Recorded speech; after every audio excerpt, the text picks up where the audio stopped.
பள்ளிப்பட்டினம் காசிமாபாத் தெரு 120 மீட்ரு. தண்ணி மழை பெஞ்சதுனால நிறையா தண்ணி நிற்கிது. தண்ணி வந்து இந்த எல்லாம் பையங்கள்லாம் இளைஞர்கள்லாம் சேர்ந்து வடிகால் அமைச்சு தண்ணி வெளியேறிட்டு இருக்கு.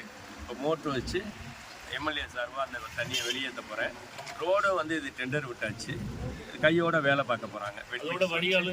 வடிகாலும் சேர்ந்து வடிகாலை அமைச்சு எந்த பிரச்சனையும் இல்லாமல் நல்லபடியாக பண்ணி கொடுக்குற வேண்டியது சட்டமன்ற உறுப்பினர் ஐயா என் பொறுப்பு. இன்னொரு கோரிக்கை, முக்கியமான கோரிக்கை வச்சுருக்காங்க.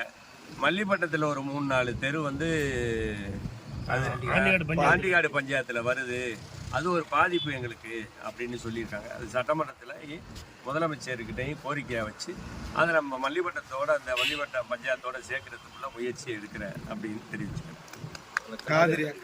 காதிரியார் தெரு 70 மீட்ரு, அதுவும் சிமெண்ட் ரோடு போட்டுது, இதோட சேர்த்து சிமெண்ட் ரோடா போட போகுது.